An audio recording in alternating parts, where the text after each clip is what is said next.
मित्रों, आप सभी का एक बार फिर स्वागत है।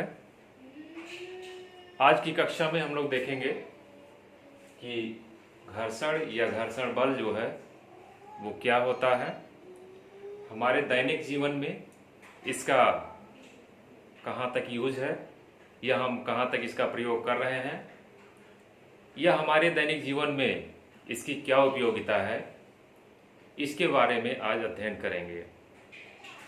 क्योंकि ये शारीरिक शिक्षा की क्लास है, खेल कूद से संबंधित जो है गतिविधियों का भी अध्ययन इसमें किया जाता है। इसलिए हम लोग देखते हैं कि ऐसे क्षेत्रों में जहाँ पे शारीरिक गतिविधि सम्मिलित होती है, जैसे खेल कूद है, दौड़ना कूदना फेंकना चलना दौड़ना, तो ऐसे में जो है वो घर्षण का विशेष महत्व होता है। क्योंकि हम लोग ये जानते हैं कि ब्रह्मांड की कोई भी ऐसी वस्तु नहीं है जो अपने आप में पूर्ण रूप से चिकनी हो, यानी उसका सरफेस जो है वो एकदम बिल्कुल जो है वो साफ सुथरा हो। उनके बीच जो है जो अणु होते हैं छोटे छोटे, वो विद्यमान होते ही हैं।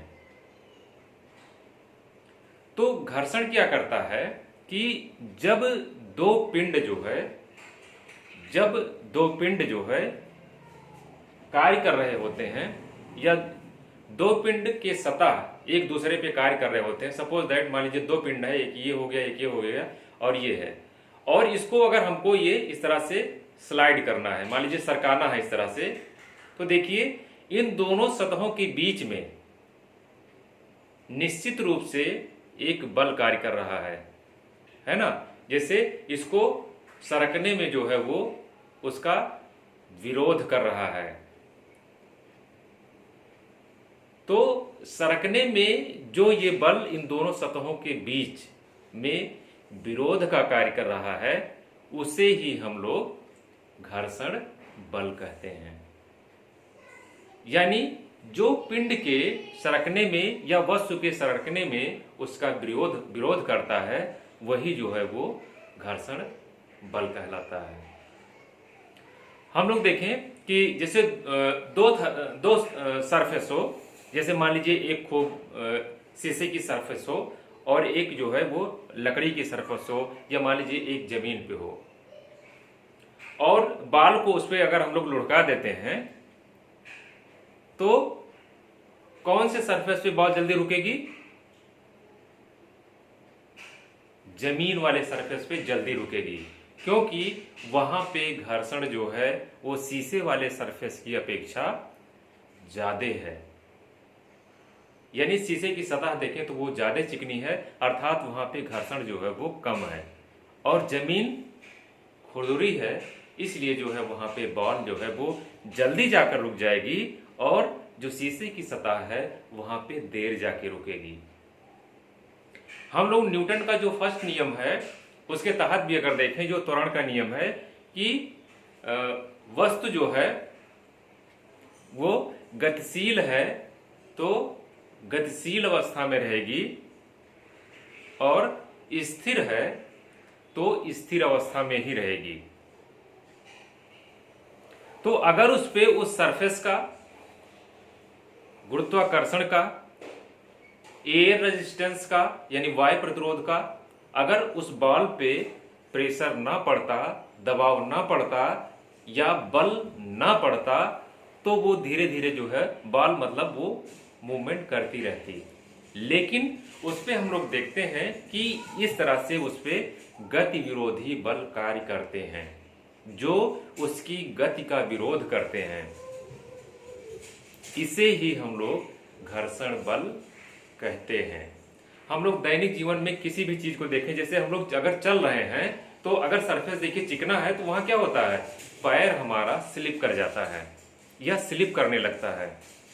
चप्पलें जो है, चप्पल या जूते हम लोग पहनते हैं, देखिए चप्पल और जूतों के नीचे आप देखें जो रबड़ के या सिंथेटिक के जैसे भी चप्पल या जूते होते हैं, तो उसके नीचे देखिए ग्रिप बनी रहती है, मतलब उसमें आप देखें तो खांचे बने हुए रहते हैं या उसकी ग्रिप बनी रहती है, गोटियां बनी रहती हैं, जिसकी वजह से हमारा पैर जो है वो स्लिप नहीं करता है एक सामान्य तौर पे।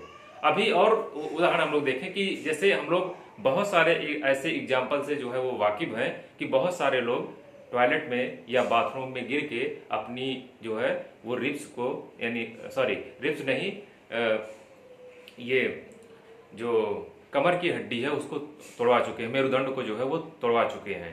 क्योंकि वहां पे क्या है कि मान लीजिए पानी है, साबुन है, या मान लीजिए कि सर्फ है, शैम्पू है, वहां पे लोग नहाते हैं, कपड़े धुलते हैं, तो क्या होता है कि वो सर्फ की वजह से, पानी की वजह से उसकी सरफेस जो है वो और भी घर्षण लेस हो जाती है। तो जब एक तो वैसी चिकनी सरफेस होती है उसकी, बाथरूम की टाइल्स है या मान लीजिए पत्थर है जो भी लगा हुआ है, और जब उस पर पानी और शैम्पू पड़ जाता है तो वो और दुगना जो है उसका फिसलन हो जाता है। ऐसे में अक्सर घटनाएं जो है वो घटित हो जाती हैं। तो चूंकि ये शारीरिक शिक्षा की क्लास है, स्पोर्ट्स की क्लास है, इसमें हम लोग देखते हैं कि अभी जितने भी सतह बनाए जाते हैं, चाहे वो हॉकी का हो, देखिए एस्ट्रोटर्फ है के ग्राउंड बनाए जाते हैं, अगर आपको कभी देखने का अवसर मिले तो आप देखें उसमें इतने बड़े बड़े ऐसे नेट्स टाइप में जो है वो उभरे हुए होते हैं। क्यों ऐसे होते हैं? या जो खिलाड़ियों के देखिए जो जूते होते हैं उसमें भी आप देखें तो वो गिट्टक जो है वो नीचे निकले रहते हैं, उभरे रहते हैं।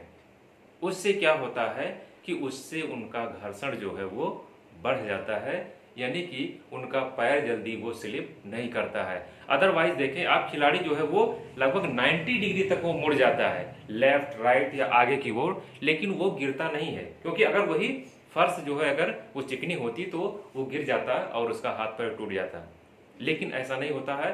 तो सरफेस को इस तरह से घर्षण विरोधी बनाया जाता है कि मतलब कम से कम जो है वहां पे घर्षण जो है वो हो, जिससे कि खिलाड़ी जो है वो स्लिप ना करे।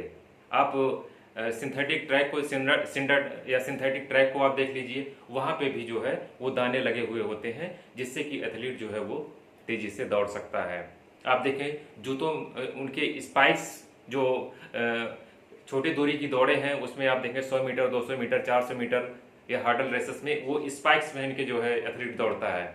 तो स्पाइक्स क्या करता है कि उसमें भी नेल्स लगी होती है जो उसके घर्षण को जो है वो बढ़ा देती है, यानी ज़्यादा से ज़्यादा उसको जो है वो स्थिरता प्रदान करता है, इसलिए वो नेल्स लगा दी जाती है। फुटबॉल शूज में देखिए गोटियाँ इतनी लगभग आप देखें जो है तो आधी 2-2, 3-3 जो है या आधी इंच से लेके जो है या जो है 5 सेंटीमीटर तक की जो है वो गोटियां लगी होती हैं, आप देखें उसमें, तो जिससे जो है उनका पैर जो है वो स्लिप नहीं करता। चाहे वो जो है ग्रासी कोर्ट में खेल रहे हैं, चाहे कभी पानी है उसमें खेल रहे हैं, जो है जो मड वाले जो होते हैं, या मान लीजिए जो जमीन पे जो है खेल रहे हैं, तो वहां पे क्या होता है कि उनका पैर जो है वो स्लिप नहीं करता है जल्दी, है ना। तो ऐसे में देखें ग्राउंड भी इसी तरह से बनाए जा रहे हैं जिससे कि उनको घर्षण का सामना जो है कम से कम करना पड़े और वो अपनी एक्टिविटी को आराम से कर सकें। आप देखें यहाँ पे घर्षण की परिभाषा जो है कि जब एक पिंड दूसरे पिंड पर फिसलता है या फिसलने का प्रयास करता है, जैसे 2 पिंड हमने आपको एग्जांपल दिया था, ये है प्रयास करता है, तो उनके संपर्क तलों के मध्य, यानी ये जो है जैसे ये संपर्क है, बीच में बीच का जो भाग है, मान लीजिए इसके बीच का जो भाग है, इन दोनों के बीच का भाग, तो उनके मध्य एक बल कार्य करता है जो पिंड के सापेक्ष गति का विरोध करता है, यानी अगर उसको सरकना है उसमें तो उसकी गति का विरोध कर रहा है। इस गति विरोधी बल को ही हम लोग घर्षण बल कहते हैं।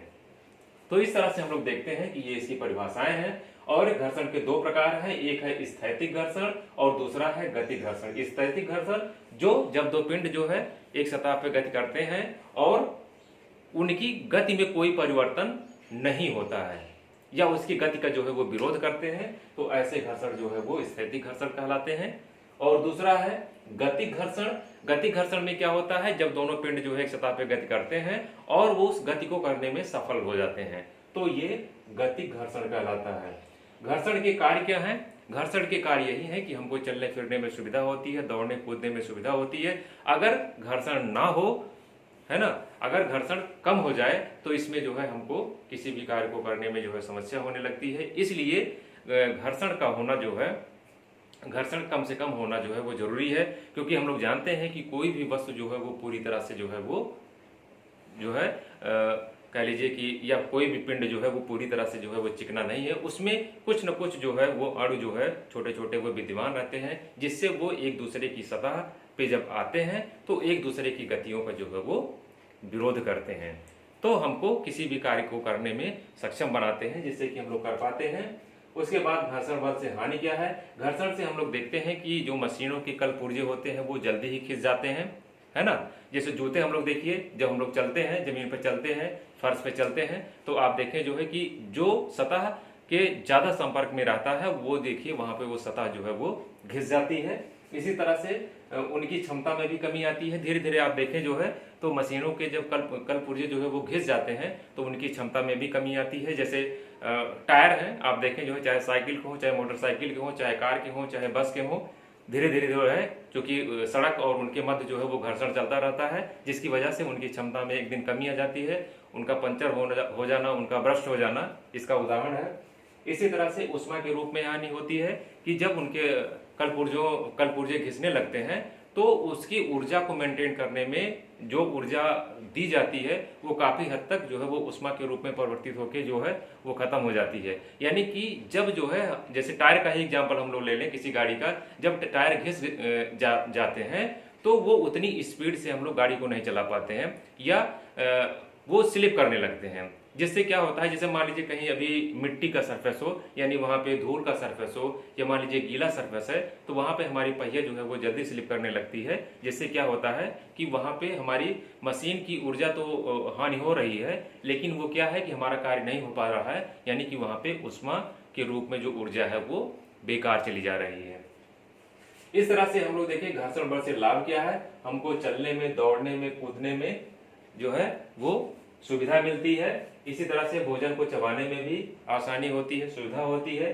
घर्षण से जो है वो अग्नि उत्पन्न होती है। आप देखिए माचिस की तीली, माचिस पे जो है हम रगड़ते हैं तो वहां से अग्नि उत्पन्न होती है। दो पत्थर को जो है आप रगड़ दें तो वहां पे भी जो है वो ऊष्मा उत्पन्न हो जाती है। और वाहनों में ब्रेक के रूप में जो है हम लोग घर्षण को देख सकते हैं। आप देखें कि जब भी हम लोग गाड़ी की सर्विसिंग कराने जाते हैं तो पहियों को खोल के उसके अंदर जो है वो मैग्नेट लगे होते हैं और उसको जो है वो जो मैकेनिक होते हैं वो साफ करते हैं, जिससे कि हमारी ब्रेक की पकड़ जो है वो अच्छी हो जाती है। तो इस तरह से हम लोग देख सकते हैं कि हमारे दैनिक जीवन में घर्षण का जो है वो कितना योगदान है। आज की क्लास में बस इतना ही। धन्यवाद।